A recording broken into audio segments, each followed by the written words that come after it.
Welcome back to Brutal Mode EX Plus. This is part 3 of the Brutal Mode EX Plus mod, the mod that makes the game much harder. I suggest you watch part 1 and 2 first, since most things are changed. Let's jump straight into where we left off last time, level 4 free. With balloon zombies now introduced, we have to include cactus to counter them. Balloon zombies now survive free cactus shots while in the air before dropping down. They also move much faster while floating, forcing you to make a response much faster than usual. And as you just saw, cactus now costs 175 sun, but shoots 2 spikes instead of 1. 4 free only has 1 flag, so only very few balloon zombies came, and the final wave was just easily clearable once again with a single doom shroom. Level 4 has the return of Dolphin riders, and it has 2 flags, which is more of a headache for us. For the early game, just like any other fog level, Scaredy Shroom complemented with Puff Shroom and Mushroom Instance are basically good to secure you all the way to the first flag. Blowover now costs 125 sun, but now deals a bit of damage and inflicts a slowdown to everything on plate. It also pushes back everything in its lane back like the Hurricane. Blowover's damage only pops the balloon zombies' balloon instead of outright eliminating them now, so be cautious with where the balloon zombies will land. Trying to beat this level with Scaredy Shroom is also pretty bad. Since Dolphin Riders jump 4 tree tiles, Scaredy Shrooms are often unable to shoot because of nearby Dolphin Riders. With bald Dolphin Riders, they completely paralyze our Scaredy Shrooms as more of them keep coming every wave. Efforts to get our Scaredy Shrooms back up and attacking are pointless. Eventually, you'll just lose all your defenses in the water and die to the swarm of Dolphin Riders. I instead chose Tangle Kelp, since we can't easily afford tallnets late in daytime, so the better solution is to bring an efficient answer to Dolphin Riders. We can replace Cactus with Tangle Kelp. They are super overpriced to act as damage output, and Blowover is simply better utility-wise compared to Cactus's pathetic damage rate. Tangle Kelps are super good here, especially against multiple Dolphin Riders. Dolphin Riders don't leap over Tangle Kelps, so even one Tangle Kelp can kill off both variants at once. With level 4 done, we are going to unlock several more new options in the shop. And you'll see why in particular I had to point this out, because the rest of Fog is not going to be that hard. Level 4-5 is Vasebreaker, which is even easier than before because of all the buffed plants, so here's a time lapse of how easy these levels are. 4-6 has Digger Zombies, and I'm not going to use Split Pea. Well, I have Cattail in my loadout. It costs 25 less, and it's still an excellent choice because it's actually better than before. This all-purpose plant is basically the replacement for any early game plant that is still great into the mid-game, and its buff is somewhat incredible and probably unbalanced. Yup, Cob Cannon shots. I think this plant might be slightly too good. Okay, jokes aside, the Cob Cannon shot actually has no splash and only deals about 10 times of a regular cattail shot. Regardless, that's a big enough of a buff since it shoots them 3% of the time. With some math, we can figure out that it is an overall 27% damage buff, which is absolutely nuts that it also costs less. Digger zombies basically stand no chance anyways because cattails can easily shred through them, so we don't need to run Split Pea.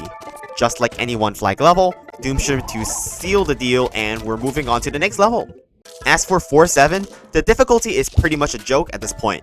If you remember, Planter now doubles the attack speed of plants around it for 150 sun. So yes, we can just plant a Planter down and it would act as basically planting a second cattail, bypassing the cooldown on upgrade plants easily. Of course, any subsequent cattails would also be twice as strong, so it's fair to say that the level has been completely cheesed by just cattail and planter alone as our damage dealers. The level is a piece of cake with just cattail spam and obviously using the 2 broken mushroom instants. One notable threat is the Screw Digger zombies. They dig until the 2nd, 3rd, or 4th column and pop up to walk towards the left, threatening to take your lawnmower within seconds. Thankfully, cattails will simply retarget to the Screw Digger zombie because it automatically hits the zombie closest to the house. Target zombies may be a huge threat with Gargantua spawning in the water, but you should be fine between the lawnmowers and pool cleaners you still have in reserve. 4-8 is also super easy. Even though Pogo Zombies are much more dangerous now, it's a 1 flag level, so just use Scaredy Shroom complemented with Puff Shroom to beat the early game. Pogo Zombies now jump actually faster if there are plants blocking its way. It will stop for a much shorter duration between each plant, making it much more dangerous.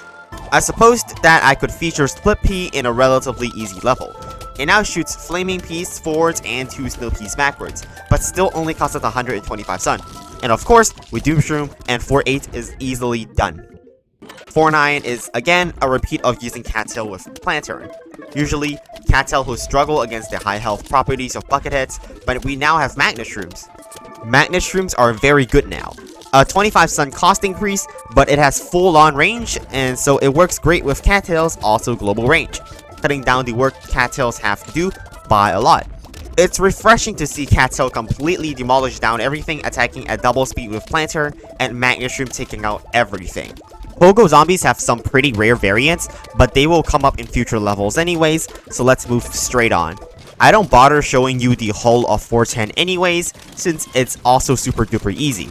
It's pretty much every conveyor belt level, just the exact same as before. We're now on the roof world.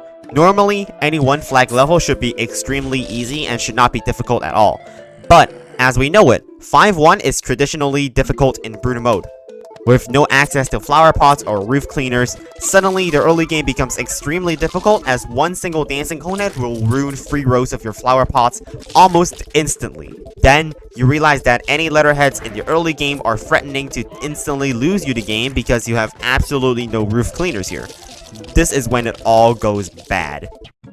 From roof levels onwards, all your early game plants are pretty much just obsolete at this point, and you should just simply rely on instant kill plants to defend against the hordes of zombies. It looks absolutely ridiculous that I'm using Potato Mine, Chopper, Tallnut, and a Squash for just one wave of zombies, but it's simply impossible to save your flower pots otherwise. Attacking plants are just too expensive, and you have to indefinitely stall zombies out with a variety of instant kills until your sunflowers are plentiful enough to afford them. Bungie zombies are now approaching, and even they have variants. The first more common variant is the wheelbarrow variant. It doesn't steal plants, but stays on its target indefinitely. It also has more health, acting as a meat shield and blocking you from planting in a 3x3 area around it. Jalapeno and Doomshroom are the only insta-kills that work against it, obviously. The final wave of roof levels also have Bungie ambushes, which are actually the same as target zombie ambushes, meaning they can also just spawn any zombie like a gargantuar. With a full column of tallnuts and literally 5 instant kill plants, we are able to pass this level, and it only gets worse from here with the instant kill spamming. Oh boy, you will see how bad. And with me saying that the instant kill spamming only gets worse, on level 5 too, I picked the cabbage pole, but it's pretty much just entirely useless because it won't get planted. There is literally no chance to plant down a cabbage pole because of the swarm of zombies in the early game. It's pretty much undefendable if you're not just planting tallnuts and choppers. Bucketheads have too much health for cabbage poles to deal with, and pole vaulters just move too fast. This is the only reasonable option. The entire early game is just all instant kill plants, and yes, this will be a training theme for pretty much the rest of the game because all the attacking plants are just too weak. The strategy is planting a tallnut in every row to let zombies die from eating it, and then make sure the tallnuts stay alive by using other instant kills and let them heal back up. And you have to do this for the second half of the level as well, pretty much. You can maybe afford like 3 cabbage poles, but the majority of your spending will be on instant kills. With a whole lot of cherry bombs, tallnuts, potato mines, squashes, chompers, and jalapenos, we're able to just barely beat this level. Colonel Pulse now lob a cob cannon shot if they did not lob a single butter for 15 times consecutively. Using math, the chances of that happening are about 1.34%, so it's extremely unlikely. Ladder zombies are now here. Their base variant is still the same, but their new variant, the shovel zombie, or I'd like to call it, the Unplants Your Plant variant, is infuriating. Yep, literally just unplants your plants. Nothing can stop it. It even unplants your instant kill plants like they're nothing, completely negating any defensive plants and their purpose. The rest of the level isn't that much more other than typical zombie spam. Colonel Pulse aren't really the best option for these massive hordes if you look at our roof cleaners. Thankfully, Planturn is overpowered enough that even just 2 or 3 Colonel Pulse every row alongside a plethora of instant kills is enough now to get through this level. Stay on high alert because the final wave Bungie ambush might even get you. Gargantuars can spawn directly on the 4th column, so be rather cautious about them. This is why you need to set aside about 300 sun for instant kill plants at the final wave for situations like these. And with several instant kills, that secures for the win in 5-3. Okay, and with ladder zombies out of the way, time for level 5-4. This time, not only with just football zombies that have double health, but also only half the sun compared to in hard mode, and overpowered zombie variants like shovel zombies. This ain't going to be pretty. Trust me when I tell you that I tried every strategy on this level. Every. None of them worked because this level is just that stupid. Not only are you suffering from football zombies' super high health, you're also suffering from the pogo zombies variants. I'll just let you watch this.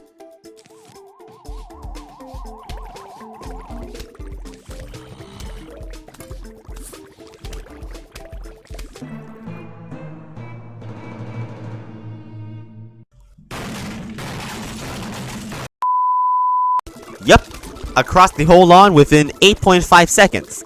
That is a new record for the Zombie Olympics. You're not just getting bullied by their variants, even normal pogo zombies suck to deal with. The only strategy that works on this level is actually just Doomshroom spam. Yeah, because the football zombies have so much health, pretty much nothing can kill them. As you can see, I have no attacking plants in my loadout. Hold on a second. Gold magnet? Okay, I sort of lied because gold magnet now does damage. Well, it doesn't seem to right now, but when the zombies walk between two gold magnets... Yes, it's an electric current now and also slows zombies down. I used them to make sure my tall nuts stayed alive in the 3 middle rows while using pumpkins to protect the 2 gold magnets. And as you just saw, pumpkins now cost 200 sun and explode upon death whenever it is not killed by a vehicle running over it. So yes, it even works against our Gargantuar. Gold magnets, even though they can kill coneheads, can't deal with letterhead. You'll have to stick with using instant kills against them.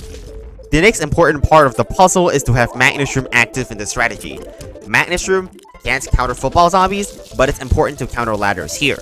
If we don't use Magnusroom together with ladders, we will almost certainly die to football zombies that no longer get blocked.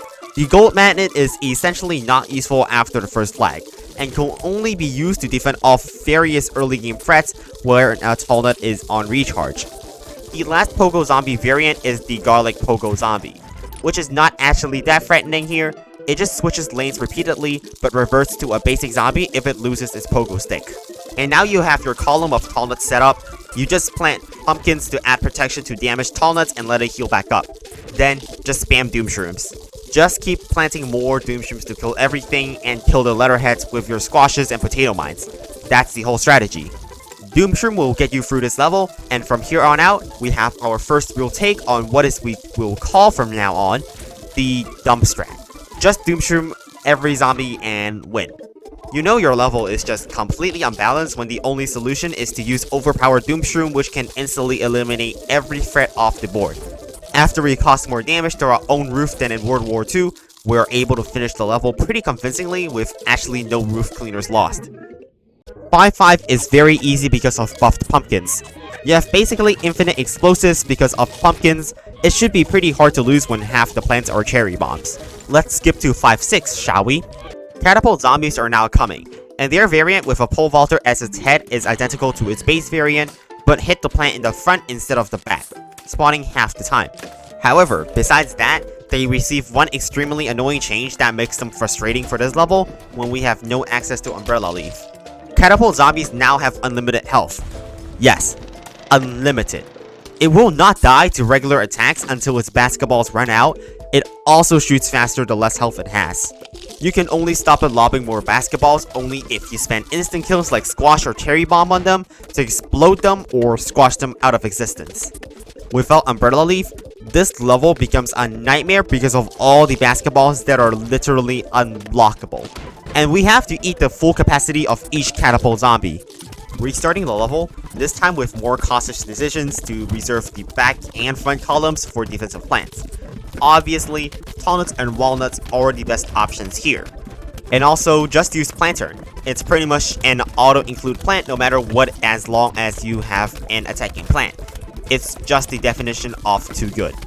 It's space efficient, it's cost efficient, it's the most efficient way to use any attacking plant. It's just the best way to provide safety to your own plants as well as keeping more of them further back. And that's about 5-6 done. 5-7 includes ladder zombies and bungee zombies, which make cabbage pult far less desirable, especially that they don't do quite enough damage for a free flag level now. So, we need something that does more damage, and I remember to look at this one plant right here. Starfruit now costs us 175 sun, and it pierces through zombies. I'm sorry, what? Yes, it pierces through zombies. This plant is certainly not going to be completely busted to clear out hordes.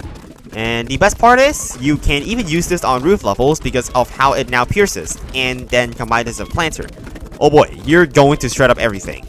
And with 2 groups of Starfruits, you can sit back, relax, and watch it kill everything completely and making the game look like a joke. 5-8 introduces the Gargantuar, but honestly, they aren't a threat at all. With Starfruit spam, Gargantuars are virtually a non-threat when they die after walking 3 tiles forward. The Marigold also makes it easy for us to counter Gargantuars. They now cost 150 sun. Being an instant use plant, it cuts the health of zombies in the 3x3 area down to 1/4. As for 5-9, it's pretty much just like 5-8. You do the exact same strategy as the previous level, but with Magnus Room to make sure you don't accidentally lose to Jack-in-the-Box zombies. It's probably unnecessary to use Magnus Room, but whatever, we have extra slots to spend anyways. Okay, future RCCH here. Obviously, I was saying how broken the strategy is, but at some point later on in the series, we're going to need to update this game, which nerfs Starfruits by removing its ability to pierce through the roof. So, I suggest you use a different strategy that I will show next time if you're going to try to beat this level yourself on a newer version of the mod. Let's move on to the final level of the game.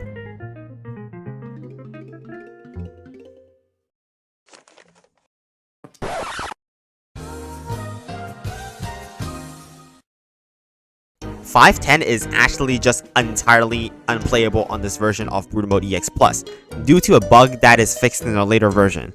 So for now, we're just going to skip this level using Cheat Engine. Wait, but isn't this the last level?